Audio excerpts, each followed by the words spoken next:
আল্লাহ তাআলার কাছে আমি সত্যি মানত করি, এই যে শুরু হয়েছে, আল্লাহ মুক্তি দাও, প্লিজ মুক্তি দাও আল্লাহ। আল্লাহর কাছে একদম বলি যে আল্লাহ যদি কোনোদিন একটা পবিত্র কোনো কাজ করে থাকি, আল্লাহর কাছে আমি একদম দোয়া চাই, দুই হাত তুলে মুক্তি দাও। আর ভালো লাগতেছে না, বিরক্ত ধরে গেছে। বর্তমানে শাকিব খান তার দ্বিতীয় স্ত্রী বুবলিকে নিয়ে এবং বুবলির শাকিবের সন্তান শেহজাদ খান বীরকে নিয়ে নিউ ইয়র্ক নাকি লন্ডনের কোথায় ঘুরতে গিয়েছে।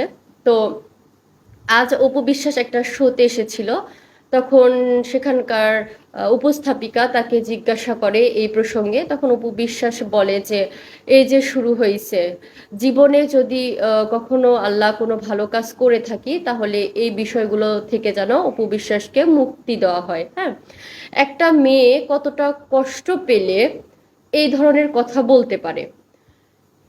কিছু কিছু লোক আছে যারা অপু বিশ্বাসের পাল্টা জবাবের আশায় ছিল, বা পাল্টা জবাব তিনি কি লিখেন সেটার আশায় ছিল।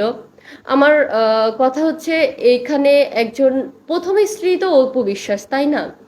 যারা বুবলিকে অনেক সাপোর্ট করছে এবং বুবলিকে অনেক উৎসাহ দিচ্ছে তাদেরকে বলি ভাই, তাদেরকে বলি বোন, যে কোনো মেয়ে কি পারবে তার নিজের স্বামীকে অন্য কারোর সাথে সহ্য করতে? তাও প্রথম স্ত্রী হয়ে কখনোই পারবে না। হ্যাঁ, তো সেই ক্ষেত্রে যারা খুব সাপোর্ট করছেন, যারা খুব উৎসাহ দিচ্ছেন, আমার মনে হয় যে আপনাদের হাজবেন্ডরাও যদি দুইটা করে বিয়ে করে বা অন্য জনের সাথে পরকিয়া করে তাতে আপনাদের কোনো সমস্যা হবে না। কিন্তু সবাই তো আর একরকম না, সবাই মেনে নিতেও পারে না। তো সেই ক্ষেত্রে অপু বিশ্বাসের কষ্ট হবে বা অপু বিশ্বাস কোনো ধরনের স্ট্যাটাস দিবে, এটাই কি স্বাভাবিক নয়? কিন্তু কিছু কিছু বুবলি ভক্ত আছে যারা এই বিষয়টাকে মেনে নিতেই পারে না। হ্যাঁ, তো এই বিষয়টাকে মেনে নিন। আর একজন মেয়ের দুঃখ বোঝার চেষ্টা করুন যে তার স্বামী অন্য কারোর সাথে থাকলে সাধারণত তার কষ্ট হবে, সে কিছু বলবে, এটাই স্বাভাবিক।